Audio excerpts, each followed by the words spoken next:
என் அப்பா அவருடைய அம்மா இறந்தபோது முதலாக அழுததை நான் பார்த்ததுதான் இன்றைக்கு வரைக்கும் என் மனதிலே ஆழமாக பதிந்திருக்கிறது. இல்லறத்திற்கு மிக முக்கியமான பண்பே இனிய சொற்களை கூறுவது. அத்தகைய பண்பு நலன்களை உடையவள் தான் சீத்தை. தந்தை தயரதனை ராமன் பிரிந்தான், அது விதி. மனைவி சீதையை ராமன் பிரிந்தான், அது சதி. லக்குவனை ஏன் அவன் பிரிய வேண்டும்? அரண்மனையை விட்டு வெளியே வரும்போது தசரதர் இருந்த அறையின் திசையை பார்த்து கை தொழுது விட்டு வந்தவன் ராமன். கடைசியா அப்பா முகத்தை கூட அவன் பார்க்கல. போற இடத்துல எல்லாம் உலகத்தையே சகோதரர்களாக ஏற்றுக்கொள்ள முடிகிறது ராமனால். தடுமாறி விழுகிறான் ராமன் என்று சொன்னால் அவனுடைய லக்குவனுடைய பிரிவு தானே உயர்ந்தோங்கி நிற்கிறது. ஆனால் என் அப்பா கட்டிப்பிடிக்க இல்லையே என்று அழுதானே ராமன். சீதை இப்படி சொன்னது இந்த காப்பியத்தில் ராமனுக்கு தெரியவே தெரியாது. இனி இரண்டாவது சுற்று ஆரம்பமாகிறது. இளைஞர்கள் பேசப் போகிறார்கள். எப்பொழுதும் இளைஞர்களிடம் அதிக உண்மையை நாம் எதிர்பார்க்கலாம் என்று நம்புகிறேன். அந்த வகையிலே முதலாவதாக தசரதன் பிரிவால் கதரும் ராமனே மனிதராமனாக நம் நெஞ்சில் பதிகிறான் என்று சொல்வதற்காக தாமல் கோ சரவணன் அவர்கள் வருகிறார். நல்ல பேச்சாளர். இன்றைக்கு பேசுகிற இளைஞர்களுக்குள்ளே ஒரு சிலரை நான் ரொம்ப விரும்புகிறேன். அதிலே முதலிடம் தாமலுக்குரியது. படித்து பேசி கொண்டிருக்கிறார். வருங்காலத்து இலக்கிய மேடைகளுக்கு அவர் ஒரு வித்தாக இருக்கிறார் என்பதிலே சந்தேகமில்லை என்று சொல்லி அவரை பேச அழை. இந்த பட்டிக்காட்டானுக்கு எப்போதும் மிட்டாய் கடையாய் இருக்கிற எங்கள் கம்பவாரதி ஐயா அவர்களுக்கும் பேச்சாளர் பெருமக்களுக்கும் அவையோர்களுக்கும் என்னுடைய அன்பு கலந்த வணக்கங்கள். 7 சீரில் திருக்குறளை எழுதுகிற சிரமம் திருவள்ளுவருக்கு எப்படி இருந்ததோ அதே அளவிற்கு 7 நிமிடத்தில் 7 மராமரங்களை துளைத்த ராமனை பற்றி பேச வேண்டும் என்கிற சிரமம் எங்களுக்கு இந்த மேடையிலே இருக்கிறது. நடுவர் அவர்களே, நான் எனக்கு முன்னால் பேசியவர்களினுடைய ஞானத்தை, அறிவை நான் மதிக்கிறேன், பாராட்டுகிறேன். ஆனால் இந்த தலைப்பு அறிவால் தீண்ட வேண்டிய தலைப்பு மட்டும் அல்ல, அதை தாண்டி உணர்வுகளாலும் தொட வேண்டிய ஒரு தலைப்போ என்று எனக்கு அது தோன்றுகிறது. நான் நேரா வரேன். எங்கள் கிராமங்களில் கூலிக்கு மாரடிக்கிறதுன்னு ஒரு தொழில் உண்டு. அப்படின்னா இந்த வயசானவங்கள்லாம் காசு வாங்கிட்டு யாராவது இறந்துட்டாங்கன்னா சுற்றி உட்கார்ந்து அழுவாங்க. அவங்கக்கிட்ட நான் கேட்கறது உண்டு, எப்படி நீங்கள் வந்து உட்கார்ந்த உடனே அழ ஆரம்பிச்சிருங்க அப்படின்னா, செத்தது எவனோ, ஆனால் செத்தது என் புருஷன் நினச்சி நான் அழுதா எனக்கு கண்ணீர் வந்துடும், என் புள்ள நினச்சி அழுதா கண்ணீர் வந்துடும், என் தம்பி நினச்சி அழுதா எனக்கு கண்ணீர் வந்துடும். செத்தவன் எவனோ தான் வந்துட்டு போட்டான், ஆனால் அவன் என்னோட சம்பந்தப்பட்ட உறவாக இருக்கிற போது எனக்கு அந்த கண்ணீர் வரும், நாங்கள் அழுவோம் என்று கூலிக்கு மாரடிக்கிறவர்கள் சொல்லுவார்கள். இந்த மேடையிலே ஒரு விதத்தில் நாம் எல்லோரும் கூட ஒரு கூலிக்கு மாரடிப்பது போலத்தான். ஏன்னா ராமன் அழுததை நம் அழுகையோடு நாம் சேர்த்து பார்க்க வேண்டிய இடம், அல்லது ராமன் பிரிவை நம் பிரிவோடு சேர்ந்து பார்க்க வேண்டிய இடம். நான் தலைப்புக்கு வருகிறேன். மனித ராமன் மனதில் பதியதெல்லாம் விடுங்க. முதல்ல ஒரு வார்த்தை இருக்கு, 2 எழுத்து ஆழமான ஒரு வார்த்தை, நம் மனதில். இந்த நம் என்கிறதிலே நானும் வருவேன், எங்கள் ஐயா இலங்கை ஜெயராஜும் வருவார், எங்கள் மாது அண்ணனும் வருவார், எங்கள் பாலசீனிவாசன் ஐயாவும் வருவார். அப்படின்னா என்ன அர்த்தம்னா, நான் வெளிப்படையாக கேட்குறேன், கல்யாணமே பண்ணாதவன், மனைவினா என்னன்னே தெரியாதவங்க மனைவி பிரிஞ்ச பிரிவை படிச்சா வருத்தப்படுவாங்களா? கூட பிறந்த தம்பிகளே இல்லாதவங்க தம்பி பிரிஞ்சாங்கிறத படிக்கிற போது வருத்தப்படுவாங்களா? இந்த நம் என்கிற சொல்லில் திருமணமாகாத துறவிகளும் வரலாம், அண்ணன் தம்பிகள் இல்லாதவர்களும் வரலாம், ஆனால் தந்தையை இழந்தவர்கள் இல்லை என்ற ஒருவர் அந்த நம் என்கிற ஒன்றிலே வரமாட்டார்களே. அதுதான் இந்த தலைப்பினுடைய முக்கியமான இடமாக நான் கருதுகிறேன். நான் இன்னொன்று சொல்றேங்க, எனக்கு முன்னால் பேசிய பெரியவர்கள் ராமன் ரொம்ப நேரம் யாருக்கு அழுதான், ராமன் ரொம்ப நேரம் யார், இது யார் பிரிந்தது யார் அழுதது என்பது அல்ல, எந்த ராமன் நம் மனதில் பதிந்தான் என்பதுதான் கேள்வி. நான் கேட்கிறேன், எங்க அப்பா எல்லாருக்கும் அவர் அப்பா ஒரு ஹீரோ. அழுதே பார்த்திருக்காதவர் யார் என்றால் அவர் தான். சூப்பர்மேன் ஸ்பைடர்மேனுக்கு அப்புறம் எங்க அப்பா தான். அழுதது கிடையாது, ரொம்ப அப்படி இருப்பார், பிரச்சனை இறங்கி வந்து சண்டை போடுவார். ஆனா என் அப்பா நான் வளர்ந்த இந்த 29 ஆண்டு காலத்தில் நான் பல முறை அவரை அழுது பார்த்திருக்கிறேன். ஆனால் இன்றைக்கும் என் அப்பா அழுதார் என்று நான் யோசித்தால், என் அப்பா அவருடைய அம்மா இறந்தபோது முதலாக அழுததை நான் பார்த்ததுதான் இன்றைக்கு வரைக்கும் என் மனதிலே ஆழமாக பதிந்திருக்கிறது. நான் என்ன சொல்ல வரேன் தெரியுமா? ராமன் மனைவிக்காகவும் பிரிந்து அழுதான், இலக்குவனுக்காகவும் பிரிந்து அழுதான்.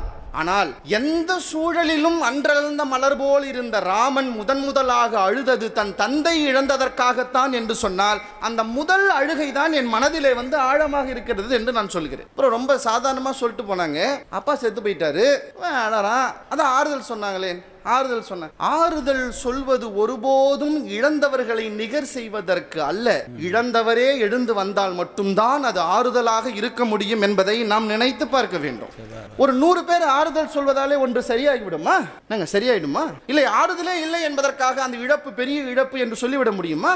சார், சில பேரை நாம் இழக்கிற போது உலகமே ஆறுதல் சொன்னால் கூட அந்த இழப்பை நிகர் செய்ய முடியாது என்கிற சத்தியத்தை மனித மனம் நன்றாக அறியும். நான் ராமனை பார்க்கிறேன்.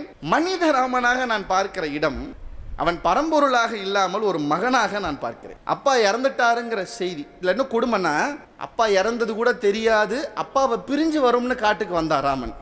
அவன் மனசுல என்ன நினைச்சான்னா 14 வருஷத்துக்கு அப்புறம் அப்பாவை பார்த்துருவோம்னு நினைச்சுதான் வந்தான். அவன் பெருசா யோசிக்கல. அப்பா இறந்துருவான்னு தெரியாது, அந்த முகத்தை கூட பார்க்கல. அரண்மனையை விட்டு வெளியே வரும்போது தசரதர் இருந்த அறையின் திசையை பார்த்து கை தொழுது விட்டு வந்தவன் ராமன். கடைசியா அப்பா முகத்தை கூட அவன் பார்க்கல. திடீர்னு வந்து பரதன் சொல்றான் அப்பா இறந்துட்டார். அப்ப ராமன் நிறைய ஒப்பாரி வச்சு அழுது இருக்கலாங்க, ஆனா எனக்கு ஒரு ஒப்பாரி இன்னும் என் காதில் கேட்டுக்கொண்டே இருக்கிறது. ராமன் என்ன சொல்லி தெரியுமா அழுதான்? எங்க அப்பா, மைந்தனே என பலகால் அடைத்து என்னை மார்பனைத்து புந்தி புரியாதான் பிரிந்தனோ. டே பையா அப்படின்னு என்னை கூப்பிட்டு எங்க அப்பா என்னை கட்டி கட்டி பிடிச்சி மார்புல சேர்த்து பாரு, இனிமே அந்த மார்பு எனக்கு எங்க கிடைக்கும்னு ராமன் அழுத அழுகை இருக்கிறது. அந்த அழுகை எவ்வளவு ஆழமானது தெரியுமா? பிரிகிற போது கூட அந்த மார்பிலே அவன் கட்டி பிடிக்கவில்லை. இனிமேல் அவன் நினைத்தாலும் கூட போய் கட்டி பிடிக்க தன் தந்தையின் உடம்பு அங்கு இல்லை என்பதை விட ஒரு மகனுக்கு ஒரு பெரிய சோகம் இருக்க முடியுமா? நான் இப்படி சொல்லி நிறைவு செய்கிறேன். தசரதன் பின்னால் வந்தான். எப்ப சீதை எரியும் போது தசரதன் வந்தான், கட்டி பிடிச்சான். அப்ப தசரதன் சொல்றான், என் மனதில் கேக என் மகள் எரிந்த அம்பு இன்னும் இருந்தது. எப்படி? சொர்க்கத்துக்கு போனதுக்கு அப்புறம் கூட கேக என் மகள் எரிந்த வேல் என் மனதில் இருந்தது. ராமா, உன்னை கட்டி பிடித்தவுடன் அந்த வேல் காந்தமாக உனக்குள் வந்து விட்டது. இப்போது நான் விடுதலை அடைந்து விட்டேன் என்று சொன்னானே, ஆனால் என் அப்பா கட்டிப்பிடிக்க இல்லையே என்று அழுதானே ராமன். இந்திரஜித்து செத்த பிறகும் கூட கட்டிப்பிடிக்க ராவணனுடைய 20 தோள்கள் இருந்தது. ஆனால் ராமனை கட்டிப்பிடிக்க அந்த 2 தோள்கள் இல்லையே என்பதை விட நம் மனதிலே பதிய வேறு என்ன வேண்டும் என்று சொல்லி நல்வாய்ப்புக்கு நன்றி கூறி விடைபெறுகிறேன். நன்றி, வணக்கம். உண்மையிலே நான் ரொம்ப சங்கடப்படுகிறேன். பேசக்கூடிய பிள்ளைகளுக்கு இவ்வளவு நேரம்தானே கொடுக்கிறோம் என்பது மனதை வருத்தினாலும், நாம் எல்லோரும் காலத்துக்கு கட்டுப்பட்டவர்கள் என்ற காரணத்தினாலே அதை சகித்து அவர்கள் பேசுவார்கள் என்ற நம்பிக்கையோடு, அடுத்ததாக சீதையின் பிரிவால் கதரும் ராமன் தான் மானுடனாக நம் மனதில் பதிகிறான் என்று சொல்வதற்காக சகோதரி திருமதி தனலட்சுமி செல்வம் அவர்கள் வருகிறார்கள். அவர்களுடைய சில சொற்பொழிவுகள் என்று சொல்ல முடியாது, அவர்களுடைய சில வகுப்பு நிகழ்ச்சிகளை நான் ஒளிப்பதிவாக கேட்டிருக்கிறேன். முதலாக அவருடைய பேச்சை கேட்க இருக்கிறேன். இப்பொழுது அவர்கள் தன்னை இங்கே நிரூபிக்கட்டும். தென்னாடுடைய சிவனே போற்றி, என் நாட்டவருக்கும் இறைவா போற்றி. இமை பொழுதும் என் நெஞ்சில் நீங்காதான் தாழ் வாழ்க என எல்லாம் வல்ல இறைவனின் திரு பாதங்கள் பணிகின்றேன். இந்த மாபெரும் சபையில் கம்பன் கழகத்தின் தாய் கழகமான காரைக்குடி விழாவில் வீற்றிருக்கும் அருள்மனம் கொண்ட நடுவர் ஐயா அவர்களுக்கும், பெரியோர்களுக்கும், சான்றோர்களுக்கும், அறிவொளி முகமமர்ந்த பேச்சாளர்கள் அனைவருக்கும், இச்சபையினை அலங்கரித்துக் கொண்டிருக்கும் தமிழ் அன்பர்களுக்கும் முதற்கண் என்னுடைய பணிவன்பான வணக்கத்தினை உரித்தாக்குகின்றேன். பெரியோர்களே, இந்திய பாரத தேசத்தின் பெரும் அம்சமே குடும்பம்ங்கிற அமைப்பு தாங்க. இந்த குடும்பம் அமைப்புல உறவுகள், அதுல தொப்புள் கொடி இருக்குது இல்லையா, தொப்புள் கொடி, அது வெட்டப்படுவதனால் தோன்றக்கூடிய உறவுகள், தாய் தந்தை, சகோதரன் சகோதரி, மகன் மகள் போன்ற உறவுகள். தாலி கொடி இருக்கு, தாலி கொடி, அது கட்டப்படுவதனால் ஏற்படக்கூடிய உறவுதான் கணவன் மனைவி இடையேயான உறவு. ஐயா, நீட்டிய கரத்துக்கு காட்டிய கழுத்து என்று இருந்துவிடக் கூடாது என்பதை உணர்ந்த கம்பர் தன்னுடைய காப்பிய நாயகன் நாயகியின் திருமணம் அமைந்துவிடக் கூடாது என்பதில் உறுதியாக இருந்ததினால்தான் தலைவனும் தலைவியும் மிதிலை மாநகரில் ஒருவரை ஒருவர் பார்த்து கொள்வதாக ஒரு நிகழ்ச்சியை படைக்கிறார். எண்ணறு நலத்தினால் இணையல் நின்றுளி கண்ணொடு கண்ணினை கவ்வி ஒன்றை ஒன்று உண்டவும் நிலை பெறாது உணர்வும் ஒன்றிட அண்ணலும் நோக்கினான் அவளும் நோக்கினாள் என்பதான அந்த நோக்கு. ஐயா, காதலிச்சவங்களுக்கு தான் அந்த காதல் படுத்துற வேதனை என்னன்னு தெரியும். காதல் வயப்பட்ட காளையாக கம்பரோட நோக்கமே என்ன தெரியுமா? கடவுளை மனிதனாக பிறக்க வேண்டும், அவர் காதலித்து வேதனையில் வாட வேண்டும் என்பதற்காகத்தான் கடவுளை மனிதனாக பிறக்க வைத்து காதல்ல சிக்கவும் வைத்து காதல் வயப்பட்ட காளையாக வாடவும் வைத்து இறுதியில் பிரிவு எனும் துயர கடலிலே மூழ்கவும் வைக்கிறார். உடம்போடு உயிரிடை அன்ன மற்றென்ன மடந்தையோடு எம்மிடை நட்பு, இது வள்ளுவர் வாக்கு. ஐயா, உடம்பை விட்டு உயிர் பிரிந்தால் இருக்க முடியுமா? அத்தகைய உறவுதான் கணவன் மனைவிக்கிடையேயான உறவு. ஒருவனுக்கு ஒருத்தி, ஒருத்திக்கு ஒருவன். இந்த அழகான தமிழ் பண்பாட்டை எடுத்து கூறுவது தானங்க ராமகாவியமே. இந்த மைய சிக்கலை, இந்த வரையறை எல்லையை மீறியதால் தானே சிலப்பதிகாரமே உருவானது. சிலப்பதிகாரத்துல கோவலன் கவுந்தி அடிகளோட கண்ணகியுடனும் மதுரை மாநகர் வரும்பொழுது ரொம்ப சோகத்தோட, நான் நன்னறி பிறந்ததுதான் காரணம் கண்ணகி பெருந்துயர் அடைவதற்கு அப்படின்னு வருத்தப்படுற நிகழ்ச்சியில கவுந்தியடிகள் கோவலனை தேற்றும் விதமாக தாதை ஏவலின் மாதுடன் போகி காதலி நீக்க கடுந்துயர் உழந்தோன்னு குறிப்பிடுறார். இந்த காதலி நீக்க கடுந்துயர் உழந்தோன், அந்த செய்தியிலிருந்தே நாம தெரிஞ்சுக்கலாம் ராமர் மனித ராமனாக சீதையை பிரிந்து மனம் தளர்ந்த ராமனாக இருக்கிறார் என்பது. ஐயா மாது அவர்கள் கூறின போது சொன்னாங்க, ஐயா படியில ஏறும்போது தடுமாற்றமானாங்க, தளர்ந்த பொழுது பாட்டில இருந்து தண்ணி எடுத்து குடிச்சாங்க. ஐயா மனசாட்சியே வேண்டாமா? ஒரு மனைவியை பிரிந்து ராமர் தளர்ந்த ராமனாக, சராசரி மானிடனாக, சராசரி மனிதனுக்கு ஏற்படக்கூடிய அனைத்து விதமான அவஸ்தையும் ராமர் அனுபவிக்கிறார் அல்லவா? தயக்கம், அச்சம், விரக்தி எல்லாம் ராமனை அப்படியே படுத்துதுங்க. அப்ப ராமர் சொல்றாரு, எனக்கு ரொம்ப பிடிச்ச விஷயமே என்ன தெரியுமா? இங்க நிறைய பேர் ஆண்கள் வந்திருக்கீங்க, அதுல நிறைய கல்யாணமான ஆனவர்கள் இருக்கிறீங்க. நீங்க உங்க மனைவியை ரொம்ப சந்தோஷமா வச்சிருக்கீங்க, உங்க மனைவி உங்களால் ரொம்ப ஆனந்தமா இருக்கிறாங்கன்னா அந்த நிகழ்ச்சியை முதல்ல யாருக்கு தெரியப்படுத்தணும்னு நினைப்பீங்க தெரியுமா? உங்களை நம்பி ஒருத்தர் அவரோட பெண்ணை கல்யாணம் முடிச்சு கொடுத்தாரே அவர்கிட்ட போய் காட்டணும்னு நினைப்பீங்க. நல்லா இது வரைக்கும் ஸ்கூட்டரில் கூட்டிகிட்டு போனீங்க, இப்போ புதுசாக கார் வாங்கியிருக்கீங்க, வீடு வாசல் பங்களான்னு இருந்தால் முதல்ல உங்களுடைய மாமனாருக்கு இந்த நிகழ்ச்சியை தெரியப்படுத்தணும். அதே நேரத்தில் ஒரு குடும்பத்தில் கஷ்டம் அப்படி வந்துருச்சு, இல்லை உங்களால் உங்கள் மனைவி துன்பப்படுகிறார் என்றால் இதை எப்படி என்னுடைய மாமனாருக்கு தெரியப்படுத்துவதுங்கிற வருத்தம் இருக்கும். இந்த சாதாரண மனிதனுக்கு ஏற்படக்கூடிய அவஸ்தையை ராமர் அனுபவிக்கிறாருங்க. இயல்புடைய நீர் அளித்த இன்சொலாம் வள்ளி அவ்வரக்கர்த்தம் மனை உளால் என சொல்லி மலையென சுமந்த தூணினன் வில்லினன் செல்வேனோ மிதிலை வேந்தன் பால். நல்ல இல்லற வாழ்க்கையை வாழ்ந்தவர் ஜனகர், மிதிலை மன்னன், நல்ல அறங்களை எல்லாம் போற்றி ஒழுகுபவர். அத்தகைய ஜனகனிடம் சென்று இன்சொலாம் வள்ளி என்று ராமனே சிறப்பித்து கூறுகிறார். இல்லறத்திற்கு மிக முக்கியமான பண்பே இனிய சொற்களை கூறுவது. அத்தகைய பண்பு நலன்களை உடையவள் தான் சீத்தை. அந்த இன்சொலாம் வள்ளி இப்ப எங்க இருக்கா? அவரக்கர்த்த மனை உளால், அவளை நான் காக்க தவறிவிட்டேனே என்று தளர்ந்து போன ராமனாக. ஐயா காட்டுக்கு போன இடத்துல ராமருக்கு கையில என்ன இருந்துச்சு? மணிமகுடமும் அரசாட்சியுமா? இருந்ததே ஒரே ஒரு வில்லு, அந்த வில்லுக்கு ஏற்ப அம்பு, அந்த அம்புகளை சுமக்கக்கூடிய அம்பரா தூளி, அதையும் நான் வெற்றுக்கு சுமந்து கொண்டிருக்கின்றேனே என்று மனித ராமனாக தளர்ந்த ராமனாக வாடுவதைத்தான் எங்களுடைய மனம் கவர்ந்த ராமனாக நிற்கிறார் என்பதுதான் எங்களுடைய வாதம். எவ்வாறு நான் மிதிலை மண்ணுக்கு செல்வேன், எப்படி மிதிலை மண்ணை நோக்கி நான் மிதிப்பேன் என்று தளர்ந்த ராமனாக வாடுகிறார் அல்லவா?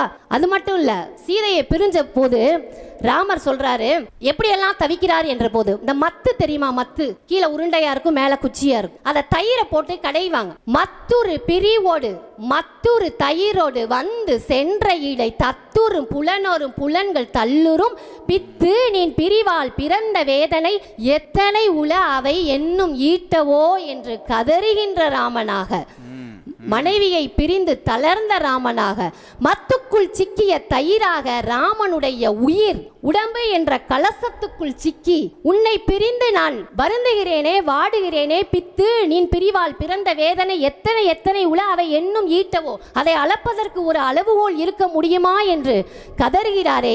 இறுதியாக நான் ஒன்றை சொல்லி நிறைவு செய்கிறேன். ஐயா ராமருக்கு என்ன தம்பிகளுக்கா பஞ்சம்? பிறக்கும் போதே 3 பேர், பரதன், இலக்குவன், சத்ருகன், எல்லாருக்குமே தெரியும்.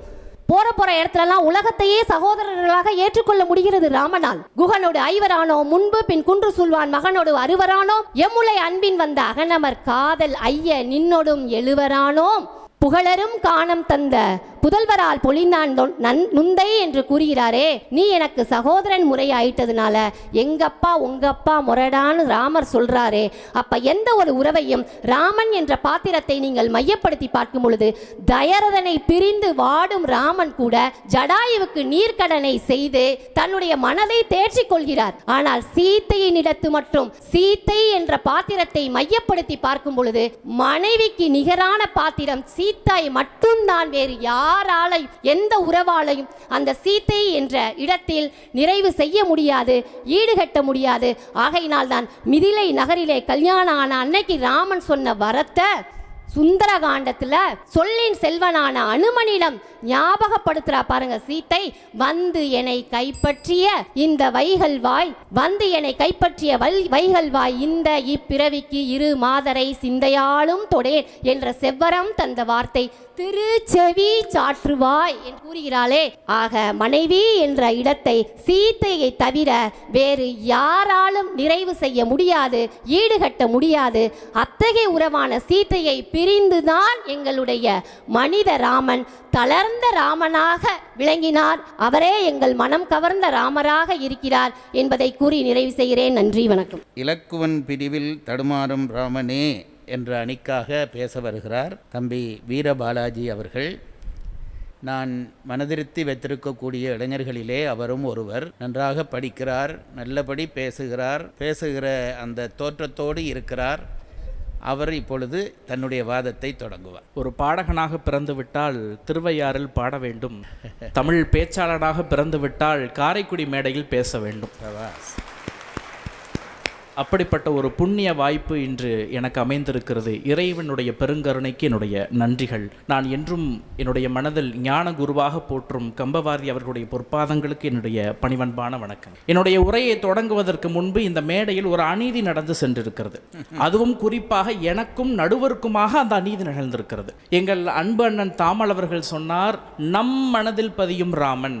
தகப்பனை இழந்தவர்களுக்குத்தான் அந்த இழப்பு தெரியும், சகோதரர் இல்லாதவருக்கு, குறிப்பாக மனைவி இல்லாதவருக்கு அந்த இழப்பு எப்படி தெரியும் என்று கேட்டுவிட்டார். நடுவரோ துறவி, நானோ கல்யாணமாகாதவன். எங்கள் இருவருக்கு மட்டும் இப்படி ஒரு அநீதி இந்த மேடையில் நிகழ்ந்திருக்கிறதே. உனக்காவது கொஞ்ச நாள்ல அது போயிருமப்பா, எனக்கு நிரந்தரமான சாபம். பாருங்கள் ஐயா, உங்களுக்காக நான் போர்க்குரல் கொடுக்கிறேன். பட்டிமண்டபத்தினுடைய தலைப்பு நம் மனதில் பதியும் மனித ராமன் யார்? தந்தை தயரதனை ராமன் பிரிந்தான், அது விதி. மனைவி சீதையை ராமன் பிரிந்தான், அது சதி. லக்குவனை ஏன் அவன் பிரிய வேண்டும்? நான் கேட்கிறேன், காட்டுக்கு போ அப்படிங்கிற சாபம் யாருக்கு வந்தது? ராமனுக்கு வந்தது தானே. ராமனுக்கு வந்தது தானே. லக்குவன் உடன் செல்ல வேண்டியது அவனுடைய கடப்பாடே கிடையாதே. அப்படி இருக்க அண்ணனுக்காக நான் புறப்பட்ட ஒரு இளைஞன் அவனுடைய குடும்பத்தை விட்டுவிட்டு, அவனுடைய இன்பத்தை விட்டுவிட்டு ஒரு இளைஞன் சென்றான் என்றால் அந்த இளைஞன் மூர்ச்சித்து விழும்பொழுது தடுமாற மாட்டோமா? மாதுவையா சொன்னாரு, கவர்றது பெரிய விஷயம், தளர்றது கூட பரவாயில்ல, தடுமாறுறது பரவாயில்லையாமா. தடுமாறுறப்ப உங்களுக்கு பிடிக்கிறதுக்கு ஒண்ணு இல்லைன்னா தடிக்கி விழுந்து மண்டை உடையும். ராமனுக்கு அதுதான் நடந்தது. கதறி அழுகிறான் தயரதன் பிரிந்த பொழுது, தம்பி லக்குவன் உடன் இருந்தான். தளர்ந்து விழுகிறான் மனைவி பிரிந்த பொழுது, தம்பி லக்குவன் உடன் இருந்தான்.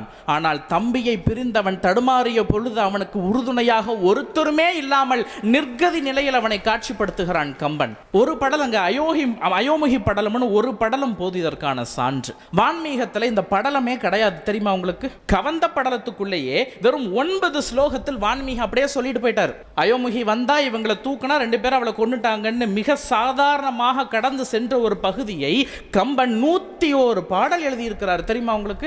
எதுக்கு 101 பாட்டு எழுதணும்? லக்குவனை அயோமிகி கடத்தி சென்று விடுகிறாள். அந்த அலறல் சத்தம் கேட்டவுடன் ராமன் துடிதுடித்து போகிறான். இனி வாழ்வதற்கு என்ன வழி இருக்கிறது? நான் இறந்து படுவேன் என்று அவன் இருக்கிறான் என்றால் கம்பனுக்கே ஒரு சோதனை ஓட்டம் நடத்த திட்டமிட்டு இருக்கிறான். என்ன தெரியுமா? இவங்க 2 பேரையும் பிரிச்சு பார்த்து என்னதான் நடக்கும்னு பார்ப்போம் என்று யோசிக்கிறான். தடுமாறி விழுகிறான் ராமன் என்று சொன்னால் அவனுடைய லக்குவனுடைய பிரிவு தானே உயர்ந்தோங்கி நிற்கிறது. ஒரு காட்சி சொல்றேன். மாதவையா சொன்னாரு, தயரதனுடைய பிரிவுக்கு ஈடு இணை செய்து விட முடியுமா? தந்தையனுடைய பிரிவுக்கு ஈடு இணை செஞ்சு விட முடியுமானா ராமன் செஞ்சிருக்காங்க.